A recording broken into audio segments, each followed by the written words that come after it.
I'm speaking with Andy Weir, author of Project Hail Mary, to be published May 4th by Ballantine Books, and also author of Artemis and the Martian and other works. Thank you for speaking with me. Thanks for having me. So first, obviously you have a lot of ideas rolling around in your head as a writer. How did the idea for Project Hail Mary rise above the rest and get written? Well, unlike my other books, so usually my ideas come from me like daydreaming and speculating about cool science stuff that could happen in the future. But with Project Hail Mary, it was actually assembled from parts of other stories that I'd come up with. Basically, right after The Martian, I was on top of the world, Ma, and signed up to write another book for Random House, and this was going to be called Zhek, Z-H-E-K, and it was going to be my magnum opus. It was going to be like a multi-book series. It'd have aliens, faster than light travel, telepathy, hot chicks, you name it, everything science fiction, has. And so I spent about a year working on it. I got 70,000 words into it, which, for reference, The Martian is about 100,000 words. Got 70,000 words into it, and I realized one day, oh, this sucks. This book is no good. Okay. The plot isn't coming together. I'm still in the first act. It's going to be this giant tome that nobody wants to read. The characters aren't interesting. No part of this is as awesome as I imagined it was going to be. Uh-huh. And so I ditched it, and I got my got the publisher to give me another year, and I wrote Artemis instead, and I'm really happy that I did, because Zhek would have been just a total disaster. Okay. However, there were a few nuggets in Zhek that were really cool concepts that stuck in my mind, and one of them was a spacecraft fuel that basically could store energy almost as effectively as antimatter. It could basically mass convert. It could mass convert, mass into light, and use that, and you can use that as a propellant. And it could also it could do the opposite. It could turn light into mass to store the energy. And so in Zhek, it was a technology that had been invented by aliens and stuff like that. But I really liked that idea, and I thought, okay, what if humans, what if we just had that and get rid of the aliens, get rid of all that other stuff? What if we just had that technology? We could do an awful lot with it. I mean, it would be trivial to fly to Mars, or whatever. It'd be like super cheap, everything. And then I thought, well, we don't have remotely the ability to make that technology, and I don't want to write something that takes place 1,000 years in the future. And so I thought, well, what if it was like a life form? What if it was like an alien microbe, just a life form that travels around in space, and it needs all that energy so that it can travel from star to star. And and it grows on the surface of stars like a mold, just Yeah. like algae in the ocean. And I thought, okay, that'd be cool. Then if we got a hold of some of that, we could breed it on farms that we make and stuff like that, and then do all that stuff. And I'm like, boy, we better be really careful to make sure none of that crap gets in our sun. And then I was like, because that'd be a chaos and disaster. And I'm like, wait, chaos and disaster is where books come from. So then I realized, okay, so instead of humanity finding this and it happened, whatever, no, we discover it because it has infected our sun and Okay. all of the stars in our area. And so our first extraterrestrial contact, our first alien life form isn't a little green man that says, take me to your leader. It's mold. It's destroying our sun. Well, it's basically like an algae bloom on the sun. Uh, It's consuming enough of the output of the sun that it's reproducing by doubling. So they've got a fairly limited amount of time before the solar output can no longer support life on Earth. right. Okay. Yeah. Normally, my next question is, what's the main character plot and conflict in the book? And it seems like you've already discussed some of that. Well, that's the plot and the conflict. Our main character is, his name is Ryland Grace, although he doesn't know that at the beginning of the book. Mhm. He wakes up in a hospital bed with a bunch of tubes in him. And he has complete amnesia. He has no idea who he is, why he's there, where he is. And over time, his memory slowly starts to come back to him. He realizes that he's been sent on this desperate mission to try to save humanity, and Hmm. he's aboard a spacecraft. And he's actually in the Tau Ceti system, Hmm. the, because they realize, they look and they see all the stars in our neighborhood are also dimming. They all have the same problem, except Tau Ceti. And Tau Ceti hasn't changed luminance at all. And they're like, well, what's so special about Tau Ceti? Hmm. Well, the bad news is this microbe is eating our sun. The good news is we can harvest this microbe and mass produce it and like feed it energy and whatever to make just a really awesome spacecraft fuel. Hmm. So we can now make an interstellar ship. Yeah. And so they do. And then our hero is the guy who's aboard the ship. Well, there were 3 people sent, but he's the only one who survived the trip. Hmm. And problem is, it kind of mushed his brain up a little bit, and he has to Hmm. kind of remember things via flashback. Yeah. And I don't want you to give any spoilers away, obviously. Yeah.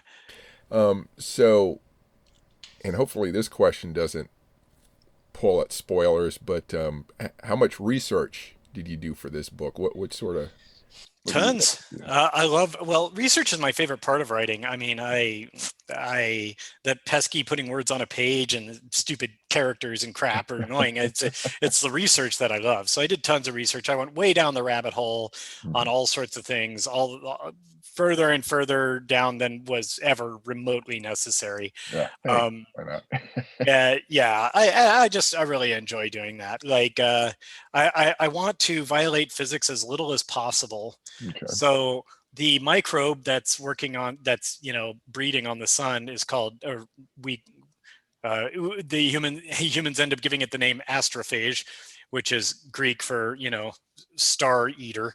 Yeah. And astrophage, I got deep into the weeds to finding exactly how astrophage works, like all Yeah. the way down to the cellular molecular biology of everything inside of astrophage and how it works, how it stores the energy, how it exerts the energy and all that stuff. And that was a lot of fun for Hmm. me, but maybe 5% of that ended up actually in the book.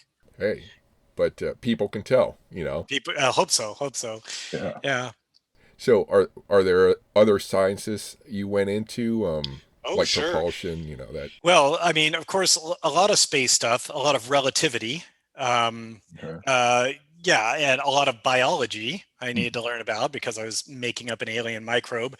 Hmm. And also a lot of climatology because of the effects of, you can find any number of papers out there. Lots of people are studying the effects of global climate change Hmm.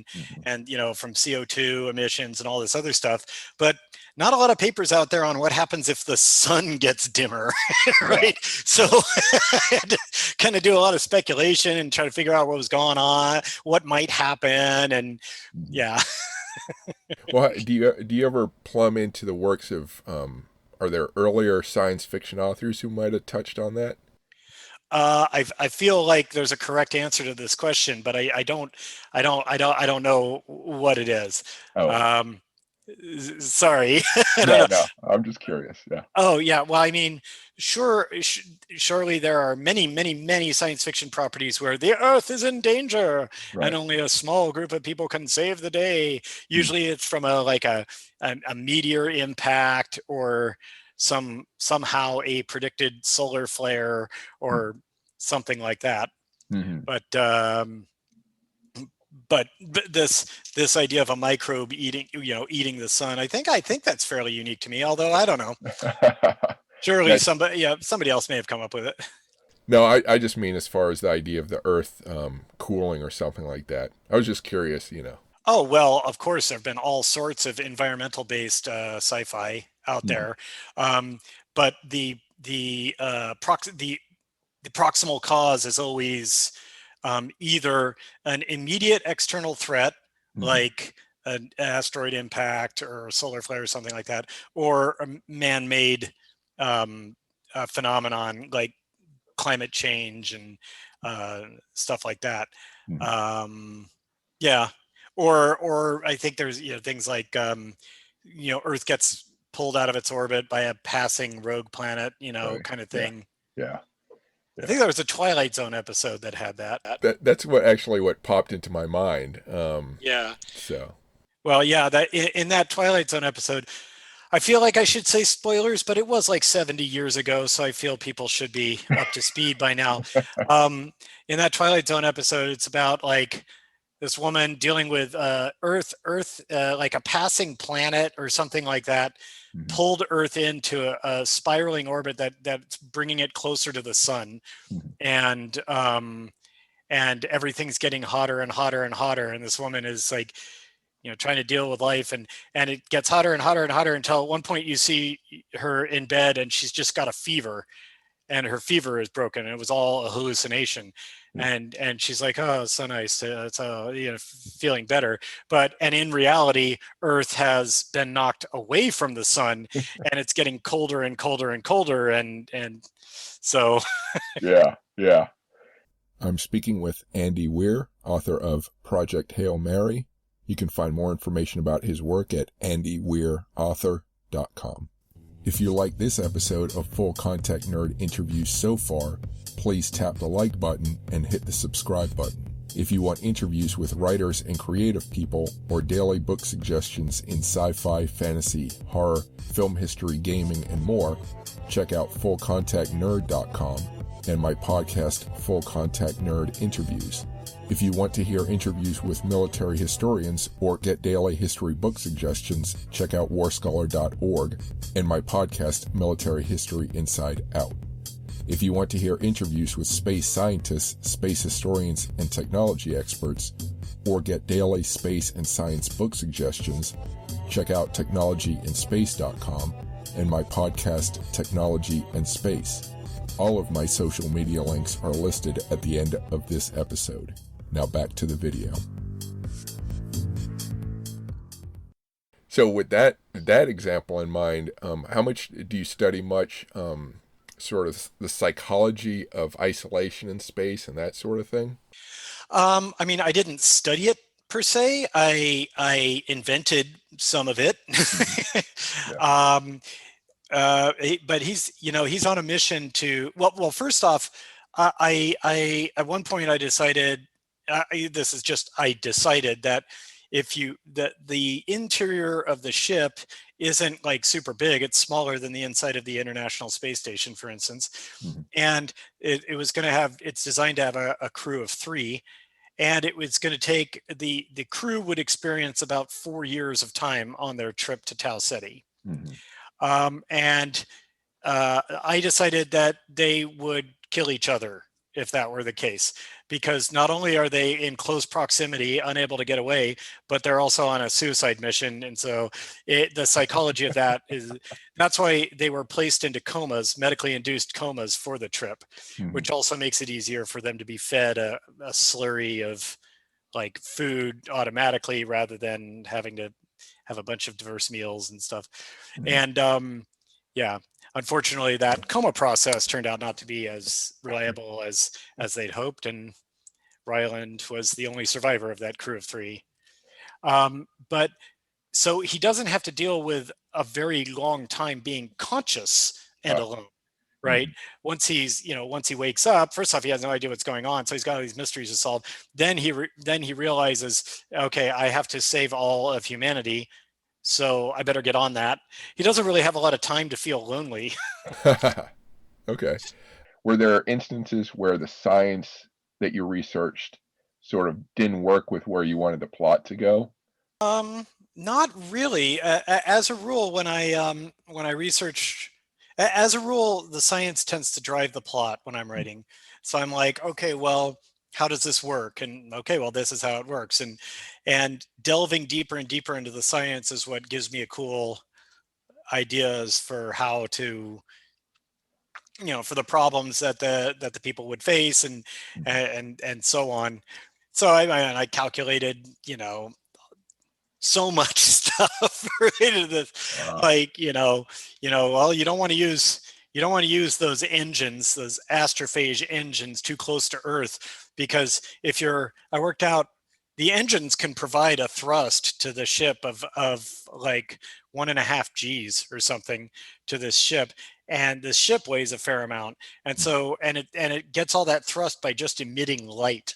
Mhm. So the amount of light that this ship is emitting out the back, if it is, what is it, less than 80,000 kilometers away from Earth, Mhm. it is actually hitting Earth with more light than the sun is.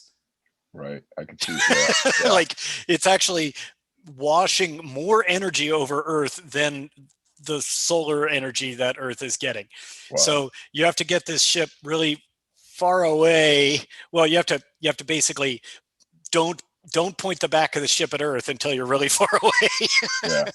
Yeah, that's cool stuff. Like, how do you know? Can you estimate how many times you had to, go into the rabbit hole of calculations for stuff you were doing? Oh God, I couldn't even imagine. Like, every day, pretty Yeah. much every day, and I Yeah. have like a whole folder full of spreadsheets. I mean, Mm. Yeah.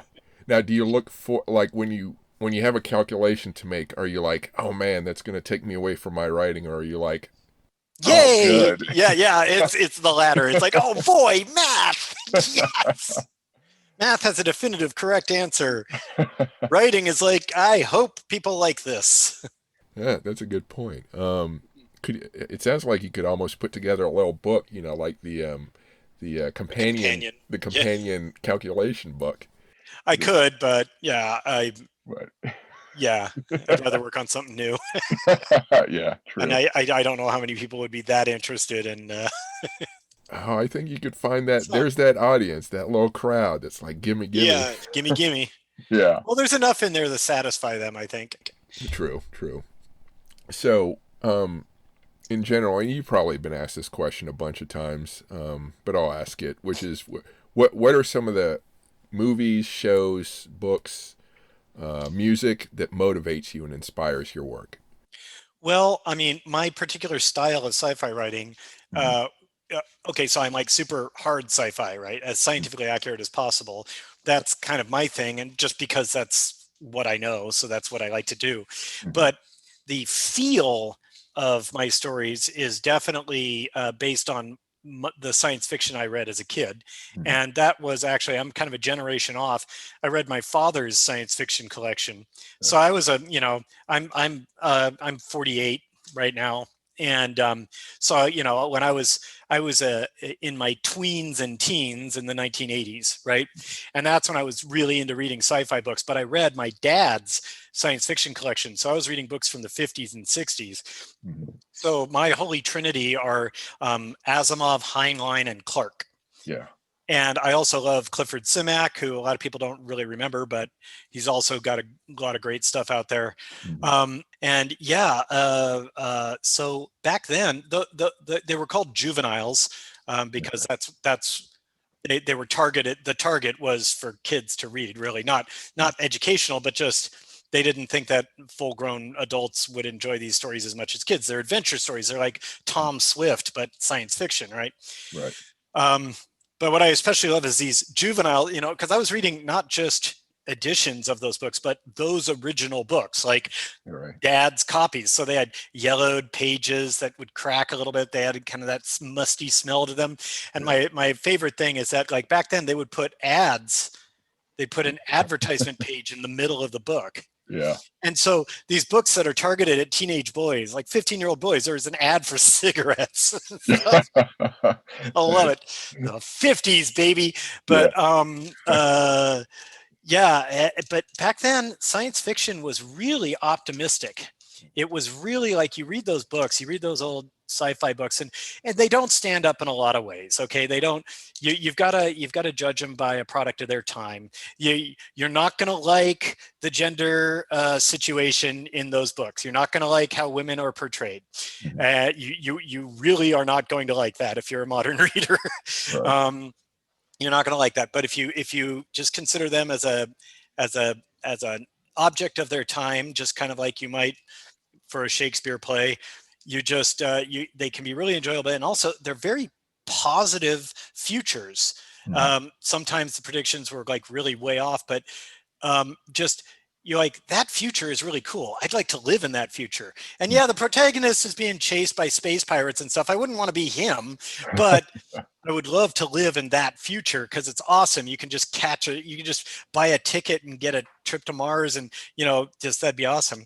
Mhm. Nowadays, I feel like sci-fi has been kind of hijacked by bleak dystopian fascist miseryscapes where teenagers doing weird stuff is how the government functions. Yeah, And I don't know, I get it's like the growth of YA novels, and science fiction has been kind of like really taken over by that. yeah, um, unless you also include, a lot of people include all the comic book genre movies to mhm. be science fiction, which I suppose they are, but they're their own kind of special little niche, and even they can be pretty bleak. Yeah, But I miss the good old days of science fiction where you're like, kind of like classic Star Trek. mhm. It's like, yeah, they've got their problems, but man, that's a cool future. You Yeah, know, that's a future I'd love to live in. It would be awesome to be a citizen of the Federation, yeah, you know, yeah, especially if you're not, way out on the edge of Federation space. So there's all sorts of problems. But if you're just some person living on Earth yeah, in the classic Trek era, life is good. yeah, I mean, yeah. It's kind of funny though, because technology is making, obviously there are problems, but it's making a lot of things better, and yet, like you say, yeah. people want to look at the dark side. Yeah, well, it's because there's a few things. First off, it's an easy plot for the reader to wrap their mind around. Mhm. You can if you make disenfranchised, disempowered people living in a fascist state, you don't need to spend a lot of time explaining the morality to the reader. The reader immediately understands. Okay, these pseudo Nazis are the bad guys, and these impoverished, these impoverished, mistreated underclass people are the good guys. Yeah, You don't have. There's not a lot of moral ambiguity. You don't have to service the plot line of why the bad guys are bad and the good guys are good, and you yeah, don't have to have a lot of nuance. And I don't think nuance is really necessary. I like a good old, good versus evil, no shades of gray kind of stuff. I like Star Wars. The mhm, Empire is bad. They're mhm. bad. They blow up planets. They're bad people. Yeah, Okay, there's no nuance, and yeah, that's fine. yeah, you know, yeah, but yeah. So I think that the whole fascism thing, it's a really easy plot mhm. to do, and so it really appeals, and it's also taps into what, for lack of a better term, and well, it's already a term, whatever, this kind of technophobia that a lot of people have, Yeah, where the idea is if it's new, if it's been invented recently, it's scary and probably disastrous. Like mhm. that's the feeling. Yeah, It's like, so basically every episode of Black Mirror, right? mhm. Yeah, It's always about how technology's bad, and like, oh, now that this thing's been invented, humanity is doomed to go down this path of misery and stuff like that. And I just feel like reality has not borne that out. I'm mhm. I'm a bit of a Pollyanna, I admit. I'm a very optimistic person, but in real life, technology is almost always in like 99 point a whole bunch of nines percent of the time, Mhm. technology, whatever it is, does more good than harm. And in fact, I would challenge you to come up with any technology that has been more harmful to humanity than good Right. overall. Yeah. Like, so the first time, people say like nuclear bombs, and I'm like, well, nuclear power, Right. right? How many people have not died in coal mines because of nuclear power? you know, Right. and so on. And you Hmm. know, so it's hard to actually come up with a technology that has done more harm than good. And the reason for that, I believe, is because as a species, we're pretty freaking awesome. Yeah. Like, it is built into our lizard brain, or our monkey brain, I guess, to be cooperative and work with each other and help each other. Not Mhm. everybody does it, but it's the default behavior of humanity to try to make life better for humanity. Yeah. And so if you invent a technology that can be used for evil, well, it's going to be used for evil, but a whole lot more people are going to be looking for ways to use it for good. Yeah. Yeah. That's interesting how you think about plots where the point is to defeat the enemy, or you can have plots where the point is to overcome a problem and create sort of a I don't know, but like thinking of the Martian, it's Yeah, like that's person versus nature. right. The four canonical plots are person versus person, person versus society, person versus themselves, and person versus nature. Hmm. And I'm a person versus nature kind of guy. I love that because, well, I generally do lots and lots of people versus nature. It's like problem that is not being caused by a malevolence, but just problem. And Yeah. then, okay, a bunch of people, solution? No, that didn't work. Okay, different solution? No, no, okay, how about this? I Yeah. like that. I like cooperation. I like how humans are. Yeah. Yeah, no, that's very interesting. I'm There's the occasional genocide. Don't get me wrong. We're not perfect. right. Yeah. So if this book had a soundtrack, what would its sort of aesthetic be? What kind of beat would it have? I think there'd be a lot of Beatles music. Oh yeah. Okay. There are a lot of Beatles Easter eggs in the book Hmm. that I snuck in there. I'm a big Beatles fan. The dedication of the book is to John, Paul, George, and Ringo. Oh wow. There is actually like direct references to it because this is not a huge spoiler. On his ship, the Hail Mary is the name of the ship. Hmm. He has four tiny little ships that weigh like 100 kilograms total, and they're mostly fuel, this astrophage fuel, and Hmm. their job is just to take data back to Earth. Hmm. That's it. He's not going home. These are, right? Hmm. Because there's just no way to have enough. They couldn't possibly get enough fuel for a round trip. So he'll go to Tau Ceti, he'll find the answer, die, and send back the information. That's kind of the mission, right? Yeah. And so there are four of these things, and they basically are these oblong spheroids with a little triangle at the front. That's the sensor array and computer stuff. And then the engine in the back. And it looks like a beetle, like the bug. Uh, Like it looks like a beetle. So they're called the Beatles. And there are four of them. So the ship names are John, Paul, George, and Ringo wow. Okay. because the people who created them had a sense of humor. Yeah. So I see on Amazon that one of the categories the book falls under is humorous science fiction. Is that a fair Yeah, category to I think include so. in? I mean, I love humor. One thing I found is that well, for my particular writing style, which is so science heavy and with Hmm. such a focus on scientific accuracy, I end up having to exposition a lot of stuff to the reader.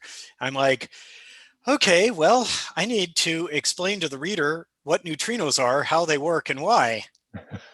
And that's not the sort of thing most people want to sit through a lecture on, right? But I've found that a reader will forgive you any amount of exposition if you make them laugh. Ah, So if there's humor, they'll sure tell me all about the general relativity, whatever. As long as you make me chuckle every three paragraphs, I'll keep reading. okay. That's a good point. Yeah, it's a secret that only me and every writer throughout all time have are privy to. Okay. And you shared it with the rest of Yes, us. now it's out there. Yeah. Um, okay. Let me turn to how you do your writing. Is Well, I have this thing here. It's got a bunch of letters on these switches, and uh, I hit them, and then yeah, no, you don't use like virtual typewriting yet, or virtual. Yeah, not yet? not yet. No. Oh, okay. Well, apart from the keyboard, is there Uh, anything out of the ordinary that Keyboard. That's a great name for this thing. Um, you think that works? yeah, I It think could that be. works. I think button board was another idea I had, Button but board. There we go. So be it known, Cris Alvarez invented the term button board. keyboard. Um, Yeah. so anything out of the ordinary? No, I would say in the grand scheme of things, I'm very boring in terms of routine. Uh-huh. I set myself a word limit, not a limit, but count requirement Mhm. of when I'm working on a first draft, I want to do 1,000 words a day. Mhm. And actually, the way I make it, and I take weekends off. And so, actually, the way I phrase it is, my rule is I need 5,000 words a week, Mhm. and each day has to have at least that day times 1,000 words. So at the end of Monday, I need to have at least 1,000 words done. At the end of Tuesday, I need to have at least 2,000 words done. Wednesday, 3,000 words. This way, if it's like Tuesday and I'm on a roll and I'm doing well, I'm not discouraged from continuing, right? Uh-huh. Right? I don't want to. I'd be like, whoa, whoa! I don't want to be. I want to. wait till tomorrow so I get them in tomorrow's quota. I don't want to game the system like that. So instead, if I'm on a roll and I'm doing well, then I just know that I'm working on the next day's quota, Okay. and I'm getting ahead of the game. Mm-hmm. And that's, I apply a bunch of rules to myself. I say, like, okay, until I've made my words for Mm-hmm. the day, I cannot, these are self-imposed, can't do any woodworking, which is my favorite. That's my hobby. Ah. Um, Mm. can't do any form of video entertainment, not TV, not YouTube, not streaming, nothing like that. Huh. Can't play any board games. I play a lot of board games with my friends, and especially now in the COVID era, we have all the virtual gaming. We can game remotely, so it's very easy to just, hey guys, let's game. Yeah. And can't do that until I've made my words, and Okay. so on. I don't always succeed Oh, in my really? own rules. No, not at Uh, all. Of course not. you break your rules, huh? But I try. I try. I'm speaking with Andy Weir, author of Project Hail Mary. You can find more information about his work at andyweirauthor.com. If you like this episode of Full Contact Nerd interviews so far, please tap the like button and hit the subscribe button. If you want interviews with writers and creative people or daily book suggestions in sci-fi, fantasy, horror, film history, gaming, and more, check out fullcontactnerd.com and my podcast, Full Contact Nerd Interviews. If you want to hear interviews with military historians or get daily history book suggestions, check out warscholar.org and my podcast, Military History Inside Out. If you want to hear interviews with space scientists, space historians, and technology experts, or get daily space and science book suggestions, check out technologyandspace.com and my podcast, Technology and Space. All of my social media links are listed at the end of this episode. Now back to the video. What are your favorite board games? Oh, I play so many board games. One of my favorites is a cooperative game. See, hey, I like cooperative games. I'm a cooperative guy. Yeah. One of my favorites is a co-op game called Hanabi, um, which is a really fun one. And some of the less cooperative games I like Ticket to Ride. I like Power Grid. What are some of the other ones we play all the time? Karuba, Azul. Yeah. I'm a board game geek, so a lot of these are probably just, if you're not also a board game geek, a lot of these are probably just meaningless words. But if otherwise, yeah. Yeah. Do you keep up with the new games that are coming out? I do Oh some yeah. board gaming. That's why. Oh, excellent, excellent. Yeah, I try to. Before the pandemic, there was this one buddy of mine is like way into board gaming. Like he's got, he's hardcore, and every few years he'll go to Essen Mhm. for Essen has is the world's biggest board gaming convention, happens every year, and well, not when there's a pandemic, and that's where a lot of major board gaming companies will debut their new games. Mhm. um, and the best board games come out of Europe. Yeah. Generally, it's generally accepted that that's the case. Yeah. Germany, especially. So it's not surprising that it's in Essen. Mhm. And so he would go to Essen and he'd come back with like a bunch of games that we'd never heard of or seen Yeah. before, and we'll play them and stuff like that. I Yeah. go to board game conventions, again, Mhm. not during COVID, but there's a local gaming convention here in the Bay Area called KublaCon that I go to every year with my friends. Uh-huh. We have a grand old time. It's great. Yeah. Gen Con, you've been to Gen Con? I have never been to Gen Con. I mean, yeah, obviously it's a huge deal, Yeah. but I just don't like to travel that much if I can avoid it. And I don't want to go to Indianapolis. Right. Not that there's anything wrong with the great city of Indianapolis and the great people of Indiana. It's Yeah. just far away. Yeah. I live in California, Yeah. so that's why I like to go to the local conventions. There's a lot of them in the Bay Area, Mhm. plenty to keep me busy. Yeah. And when I lived in Southern California, I used to go to those. Mm-hmm. Yeah. Well, I'm not trying to convince you. I'm just telling the listeners Gen Con is really awesome. Gen Con is most of my board game geek friends go to Gen Con, Mhm. and they all agree it is awesome. Yeah. Wait a minute. It's for someone who writes about outer space and traveling out to outer space, but you don't like to travel. I have a fear of flying. a Oh, serious fear of flying, like okay. a massive phobia about it. Hmm. So the way I fly, so for most of my life, I didn't have to. I just didn't fly. I would drive or just not go to places, And but when I became a writer, that's when I had to start to go all over the place to do events and stuff like that.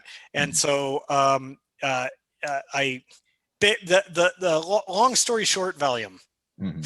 Lots and lots of Valium. Ah, So I load up on Valium before the flight. I am sort of a non-entity during the flight, and uh, then and it works. It works. That's all that matters. My doctor, I've been doing it for years and years, and my doctor, I only take it to fly. So my doctor's like, all right, you have a 5-year history of not abusing this stuff, so uh. we're good. And so your character in this book, it sounds like he comes out of a sort of Valium-induced Yeah. coma.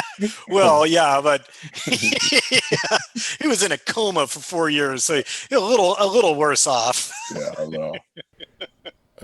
So woodworking, do you make any game pieces? I have for sure. I like to invent my own games. They generally suck, but that's fun to do. And I make custom game pieces sometimes just for the hell of it. Hmm. I have a laser cutter back there. Oh wow. Um, it's a little 30-watt model. It's not super powerful. It can Hmm. get through like quarter-inch wood, and that's about as thick as it can do. Hmm. Um, and I have a lot of fun with that. Yeah, yeah. And there was this one game called Seafall Hmm. that is what's called a legacy game, which means the rules change every time you play it, and once you've Oh played it, wow. once you reach the end of the game, you're done, right? Uh-huh. So it's like that. It's a legacy game. Anyway, the scoring for Seafall was complicated. It's like, okay, you get 1 point for this, but you get 2 points for that. But every time you do this, you gain a point, and and we would have a tough time tracking the score. So Uh, I made like a score tracker, just these things where, you know, every point was a quarter inch, and so mhm. I'd have these little quarter-inch thick things for 1 point, and you just drop it into your little column, and it'll slide into place, or half inch for 2 points, three-quarter inch for 3 points, and so on. And Yeah. then here's the line that causes victory. And so you just, as you gain points, you just drop the things in, and it's this little accumulator. And I certainly didn't need to do that, but it was fun. Yeah, yeah, that's commitment to the game. That's pretty cool. It's commitment to the project. I enjoy the project more than anything else. Ah, I see. Do you prefer the games that are quick to learn and quick to play, or do you like the long, drawn out, epic games? I I like the quicker ones better. However, I have a great hatred of learning new games. Yeah. But once I've learned a game, I'll often love it and want to play it all the time. But it's just that initial hump of like, I hate learning rules. Hmm. I hate it. Yeah. But like, once I know the rules, then I'm like, okay, this is fun. Yeah. So those really complex games where there's a whole lot of rules, Hmm. sometimes it's really difficult to get me to try them out at all. Okay. But then, like, so one of my favorite games is Power Grid, and Mm. that's a very complicated game. It's got a whole lot of rules, a whole lot of complexity. But once my friends like held me down and made me learn it, I really enjoy it now. Yeah. Now I know the rules. I'm fine. Yeah. Yeah. How about just using? I know YouTube. You can see rules. Just kind of watch them. Yeah, yeah. Playthrough videos or Let's Play is a good one. Yeah. And I do that Yeah. too when I want to learn. But it's always the edge cases that bug me. I mean, 25 years as a software engineer, I'm always like, what about this edge case? They didn't cover that. um, all right. Let me turn back to how you're writing. Has your writing changed over time since your first book to now? Well, yeah, especially considering my first book was 3 books before The Martian. Ah, okay. Um, Okay. yeah, my first 2 books that I made never got published because, well, the first one was awful. The second one was merely bad. Hmm. And then The Martian worked out pretty well. Yeah. Um, I'm always trying to grow as a writer. Hmm. It's a combination of imposter syndrome and maybe just an accurate self-analysis. But I don't, I have never really thought of myself as a particularly good writer. Hmm. I feel like I'm good at coming up with interesting situations to put my characters in, but I'm Uh-huh. not a very good writer. I'm not a very good wordsmither, Hmm. and I'm not very good at character depth or complexity and stuff like that. So I'm working on that. So in The Martian, it was all situational. It was all plot, no Hmm. character. Like Mark Watney had a likable personality, okay, but he didn't have any depth. I mean, you don't know anything about Mark Watney other than he didn't want to Yeah. die, and you can say that about most people, right? Yeah. Um, and at the end of the book, he's exactly the same personality as he was at the beginning of the book. He didn't go undergo any growth or change or anything. So there was neither character depth nor character development in that book. It was a purely plot-based adventure. It's a popcorn book. Huh. Okay. And so I thought, all right, well, to, I don't want to rest on my laurels. I want to get better at writing. Yeah. And so my next book, Artemis, which wasn't nearly as well received, I put a lot of character depth into my protagonist, Hmm. Jazz Bashara. She was flawed. She would make mistakes. She'd make bad decisions in her past. She had growth. She became a better person by the end of the book. But I went too far. I made her too flawed. And I think I alienated a lot of readers. They just found her like difficult to root for because she would just she made so many bad decisions that ended up being self-destructive. She was kind of the agent of her own problems, Hmm. and a lot of people had a hard time rooting for that. So I learned a lesson there. In Project Hail Mary, Grace, Ryland Grace, the main character, has a subtlety, a more subtle depth and complexity to him, and the Hmm. flaws that he has don't make you dislike him, Uh-huh. or at least that's my goal. The Yeah. flaws that he has are flaws that a lot of us have, Hmm. and so it hopefully that makes you identify with him rather than pushing you away. Yeah. And he's sort of an everyman. He's not really qualified for this mission. He wasn't the best choice for it, but he was one who ended up having to go because of reasons that are explained in the book. Hmm. And yeah, so that feeling of being inadequate to a task and in over your head, I think we all know what that's like, and it's really easy to identify with a character who's in that position. Yeah. So made him uh, made him like that. And also the story. Have you read it all the way through, or The Hail Project Mary? Hail Mary? Yeah. No, I haven't received it yet, actually. Oh, I'm sorry. I thought you'd received it. No, no, Um, so I've been here spoiling stuff for you. Okay, well, no, no, no. um, It's but there is a large element of friendship, or a lot of books is flashbacks, but um, one of the central plots of this book is friendship and loyalty to your friend, Mhm. and that is a thing that feels good to read about. You Mhm. know, it makes you feel good to think about friends caring about each other. Right. Yeah. Yeah. And actually, as you were speaking, I was thinking back to The Martian. It's almost like I feel like I need to reread it because I didn't sense what you were describing. Oh, there was no growth of character and stuff. And I sent maybe I instilled my own feelings of growth in the character because I didn't sense that. Um, but yeah, Um, well, I'm glad you didn't sense it. I Yeah, the thing don't. about The Martian is it's an entirely 100% plot-driven story. Yeah. Huh. Um, Okay. there's there's not. I mean, I would say that like the characters at NASA, some of Mhm. the characters at NASA undergo more change and growth.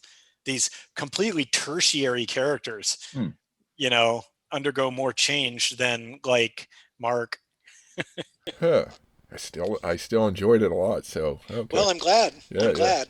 Um, so you did this the software work. Um, is there any other work you've done that sort of influenced how and what you write, or is it that been? No, I was a software engineer for my whole career, Mhm. right out of college, until The Martian took off, and then I quit to be a full-time writer and haven't worked an honest day since then. Eh, Um, okay. but I've always had a deep interest in a bunch of the sciences, so I do my own research on, relativity is interesting to me. Quantum physics is interesting to me, although I don't remotely understand it. It off because a lot of these things, it's been easy for me to wrap my brain around, but quantum physics, I'm just, what? I would like to someday, a challenge I've made for myself is I would like to find a way to describe the basics of quantum mechanics Mm, such that it's understandable to the layman. yeah, and funny. Well, not necessarily funny. It doesn't even have to be for a story. I would settle for an article. Yeah. And the one thing I've come up with so far is you have to stop thinking about physics as the rules of the universe that you live in. And you have to start thinking about things as in terms of I'm explaining the rules to a board game. Hmm. Like, because you don't ask a lot of questions about the rules of a board game. If I say like in Monopoly, okay, you roll the dice and you move that many squares. Nobody ever asks, well, can I be exactly halfway between two squares? I'm like, what? No, you have to be on this square or that square. You can't be in any other state, right? But that's what quantum mechanics is. You can be this or that. You can't be anything in between, even though it feels like you should. Yeah. And why? Why and in what circumstances? Can't help you with why. Physics isn't about why so much, or if you look into the why, all you find out are more whys. You know, it says like, well, the physics is all about, well, these are the rules of the universe we're in. Yeah. This is it. Yeah. this is how things work. Yeah. Yeah. Huh. Okay. So just back to your writing process again. Do you overwrite and cut back, or do you underwrite and have to pump it up for the editor? Or I usually, I guess, correctly write, okay. But I mean, I need a lot of editing. Mm-hmm. So I generally don't end up cutting a lot or having to add a lot, but I do end up having to change a lot. Mm-hmm. So I guess while the sheer quantity of my first draft is about the same as my final, Mm-hmm. The differences between my first draft and my final are significant. Yeah. Okay. And was that the same way back, like your first book? Well, let's start with The Martian rather than my earlier books, because they never underwent editing processes with any professionals or anything. Okay. But with The Martian, not many changes. They really liked that pretty much the way it was. Okay. With Artemis, huge edits, like big core plot changes and stuff, because I had a lot of troubles with it.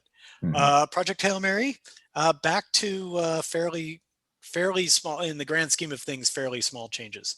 Mm-hmm.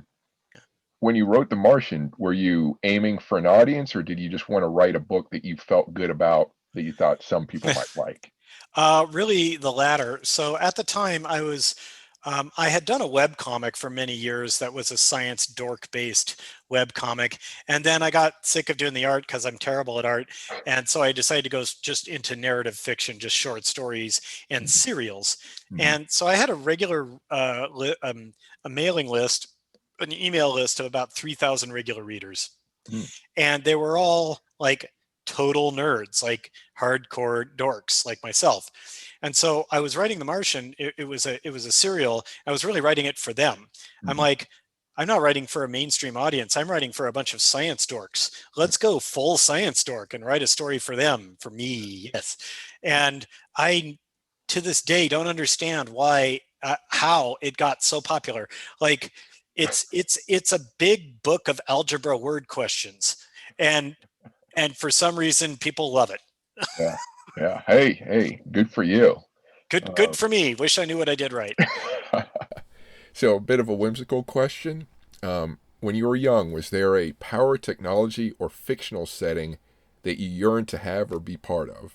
Time travel, always been my favorite. And I want to write a time travel book. I'm like, now I'm a sci-fi author. I can do this. And I haven't come up with, I have a million time travel ideas that all suck. I need one that's good. And so I haven't quite got there yet. But I've got some cool ways to meld time travel with realistic physics. And so I got ideas.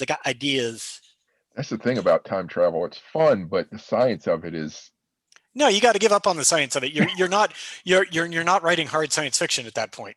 Yeah. Or Well, for me, I'm a fan of all science fiction. I mean, you can see the TARDIS back there. I don't Oh, yeah, know yeah. if you're a Doctor Who fan, but Yeah. Doctor Who is just about as far from hard sci-fi as you can get.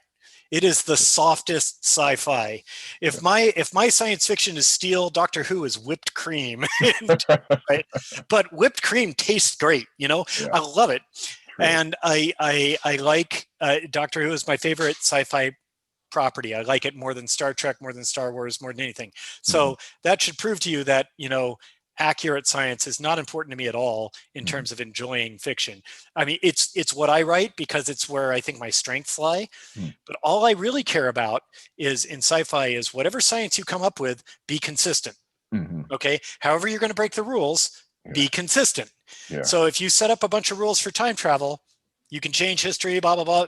It's fine. Hmm. Be consistent. So when Biff Tannen in 2015, the old Biff Tannen goes back in time to 1955 and gives young Biff Tannen the sports almanac, he comes back forward in time to 2015 again. Yeah. But he should have gone to the alternate timeline 2015 caused by his changes. Yeah. But he didn't. Yeah. So I'm just really mad at Zemeckis and Gale. I'm just so furious. No, but that's what I'm saying. It's like that. It sticks in my craw when I see inconsistencies like that. Right. Right. Fun fact, there were 4 copies of the DeLorean in Hill Valley for a few days in Oh, yeah. 1955. Yeah. So Marty went back in time to 1955 and he was there for about a week. And then he went forward to 1985. Right. Okay. So for about a week, there was that DeLorean was there. Right? But then Biff Tannen gets a hold of it in 2015 and goes back in time to that same week when Marty is also there with it to give the almanac to young Biff, right? So that's 2, right? Yeah. Yeah. And then while Biff Tannen, and then he comes back to 2015 illegally, the wrong timeline. Yes. And then Doc and Marty take that DeLorean. They realize they take that DeLorean back to 1985A, which is the messed up future where Biff is in charge of everything. So then they go back to 1955 to that same week to try to get the almanac. And they're there at the same time that old Biff is there. So that's 3 copies of the DeLorean that's there. And then Doc's car gets struck by lightning, ends up in 1885. And he gets stranded there and he puts the DeLorean in a cave for Doc and Marty to find later. Mm-hmm. And so after all of the events of the Back to the Future segments in 1955, they go dig up that DeLorean and repair it and go back to the future. So that was in the cave as well. So there were 4 copies of the DeLorean, all in Hill Valley, all at the same time. Wow. So there. And does that make you mad? Or is that just... No, that's perfect. That is awesome is what that is. Okay. That's, man, I'm going to have to go back and watch the movies. I'm right, you are. I've seen them so many times. It is. I mean, I love Doctor Who, but Back to the Future is the best time travel thing ever. Yeah. I almost wore my Doctor Who shirt for this, but I should have. Best. Yeah, yeah. You should have told me. I would have worn mine. we could have matched. Yeah, I got a big picture of the 13th Doctor. Oh yeah. Yeah, I got it at the last Comic-Con before COVID. Yeah, before COVID. San Diego Comic-Con. Yeah, seems like a long time ago. Seems like a long time ago. So, there's a time travel story. Anyway, so considering that sometimes authors get pigeonholed, you don't worry about getting pigeonholed as a hard sci-fi author and being told, no time travel for you.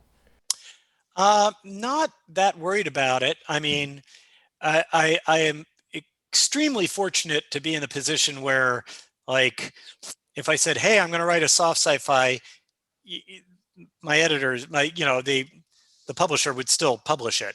And because if they said no, any other publisher would love to, to publish a book with my name at the bottom. Yeah. So I'm very fortunate in that I don't have to worry about that. But even if I were pigeonholed, I don't think I'd have a problem with it. I really like writing hard sci-fi. I mean, I don't envision myself writing I definitely don't envision myself leaving science fiction. Like, I don't imagine writing a fantasy or anything like that. I'm sorry, if I were to write something that wasn't science fiction, it would be a contemporary crime novel. I like, you know, a good cops and robbers story, um, a heist kind of thing. Yeah, I mean, Artemis is basically a sci-fi heist. yeah, yeah. What real world heist movies or shows do you like? Is there anything that sticks out? The um, good question. Okay, so I really liked the original Ocean's 11, Hmm. the Rat Pack one Okay. from the 60s. That Hmm. was a good one. It's a good heist movie. Hmm. The new Ocean's X films are decent too, Hmm. uh, but they go a little over the top.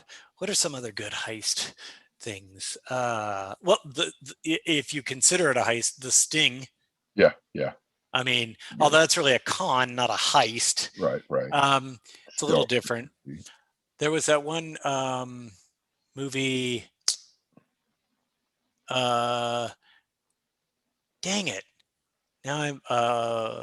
And I do notice a thread of friendship. Those movies that you named, it's Yeah, like, friends working together with issues, but, yeah, you mentioned yeah. earlier the A companion. team. Yeah, Yeah, we've yeah, got to put together a squad. There's yeah, always the. You know.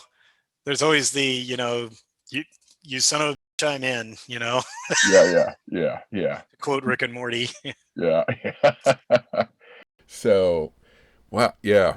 So considering a rule of not doing anything fun before you finish your quota of writing, Uh-huh. considering all the stuff you like, that's you're really stressing yourself out there. Well, yeah. I mean, but this is my job. I Right. mean, Yeah. yeah, and writing is, as anyone will tell you, like, 5% inspiration, 95% perspiration. I mean, Mhm. in the end, you come up with the idea, but then you got to write it, and it is work. And sometimes I just want to bash my head into a wall because I've just like every word is torture. Yeah. Yeah. Yeah. Please Eh, don't do that. That's Well, so far I have resisted the urge to bash my head into a wall. yeah. Good. Good. Um, did you? So it sounds like the process for writing this book was pretty smooth. Do you have any difficulties finishing it? This one worked out pretty well because I had the basic plot and premise together. Hmm. I had some alternate ideas for the core plot line. Hmm. I had a very different idea for like kind of the second act and third act than what I ultimately wrote. Hmm. But I simplified it dramatically, and I'm glad I did. Oh, okay. Don't want to say too much without spoilers, No, no. but yeah, that one. Yeah, it came together pretty well. I pretty much knew. I'm like, okay, here are the main big beats of the plot, not an outline, but Mhm. just like this, like here's a list of 5 things, and these are going to happen in this order, Mhm. and then these are the major turning points of the story. Okay. Okay. Um, can you mention your current or future writing project? I'm choosing not to. I am working on my next book, Okay. but after Jek, I learned to be a little gun shy about announcing Okay. because I can get quite a ways into a book before realizing that it's bad. Mhm. So rather than tell everybody that I'm working on such and such, I just wait until I'm sure that that's what's going to be my next book, and then talk about it. So with Jack, was there a rising sense that this isn't working, or did you hit a point where Yeah. you're like, Yeah, I just felt like, this isn't working. This isn't working. And then I'm like, this is running really long and not going anywhere. Well, that's what editing's for. And then eventually I'm like, wow, I just don't see how this comes together in any reasonable way. mhm. And I'm so, It sounded like a pulp fiction, pulp sci-fi kind of idea, like a John Carter on Mars or which, kind of thing. what, Jack. Jack? Yeah. Yeah, no, it was really more of a space epic, like, you know, Game of Thrones level of plot complexity and character size and Hmm. character count and stuff like that. And if anything, The Martian is the John Carter Ah, on Mars equivalent. It was a pulpy adventure story true. Yeah. that was, in fact, a serial. Yeah. Yeah. Do you want to write something like that eventually? Like if it works you plot. know, I'm not sure. I don't think, it felt like it would be awesome when I was thinking about it in my mind. Yeah. And I could already see people at conventions cosplaying my characters and stuff like that. But Yeah. but then when I started writing it, I'm like, there's too many characters in this book to service them all. Nobody knows, it's either going to be 1 million pages long or is going to have a bunch of characters that go by so fast you don't know who they are. And so it just wasn't working. Okay. But there was one character in there that was really awesome, and I thought, she's awesome. It's too bad she has to go on the back burner with the rest of Jack. So I stole her, and she's a character that is virtually identical to her is in Project Hail Mary. Oh, cool. Yeah. Nice. So obviously everyone you're well known, but I'll ask, where can people find you online? Your thoughts and updates. Well, they can find my page is andyweirauthor.com. I'm on Facebook as the very surprising Andy Weir, and on Twitter as Andy Weir Author. And that's about it. Okay. And I don't. I'm not super active. Maybe once every week or two I'll post something. But that's about it. Okay. I don't really talk about my day-to-day life on my social media or anything like that. Fair enough. All right. Well, that's all the questions I have. Do you have any parting thoughts or words? Nope. Is cereal a soup? Cereal a soup? Is cereal a soup? It's chunks in a liquid medium. Yes. Right? And just because it's cold doesn't mean it's not a soup. Gazpacho's a soup, and it's served cold. True. Wow, I'm stumped. Yeah. Welcome to my world. Or is cereal an entree? Now, because you start by putting the cereal in the bowl and then you pour the milk on it, cereal might be an entree and the milk might be a sauce. Okay, so you need to think about this. Okay. Long and hard. I'll think about that. All right.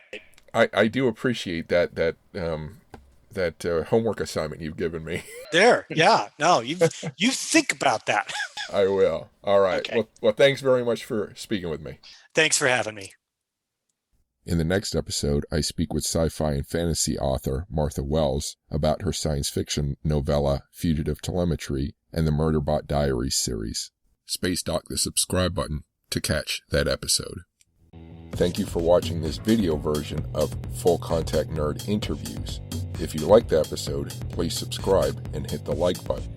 If you'd like more book suggestions or information on fiction and storytelling, including sci-fi, horror, fantasy, mysteries, thrillers, film history, gaming, and more, please check out my podcast, Full Contact Nerd Interviews, my YouTube channel, Cris Alvarez Full Contact Nerd, and my webpage, chrisalvarez.com or fullcontactnerd.com. If you're looking for military history and general history, including true crime, please check out my YouTube channel, War Scholar, my podcast, Military History Inside Out, and my webpage, warscholar.org or militaryhistorypodcast.com. If you're looking for space history and the science, technology, and business of space, check out my YouTube channel, Spacewalks Money Talks, my podcast, Technology in Space, and my website, technologyandspace.com. Thank you for watching, and keep imagining the past, the present, and the future.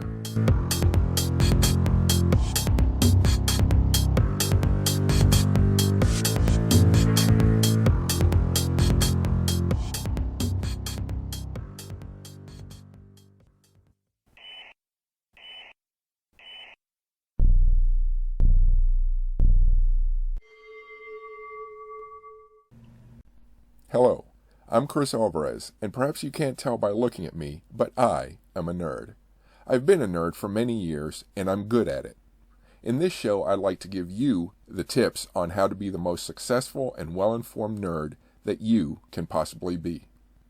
I speak with interesting people about cool things. Please join us if you're so inclined. This is Full Contact Nerd Interviews, and welcome. Suave, that was suave, right? Yeah, that was good. Darling.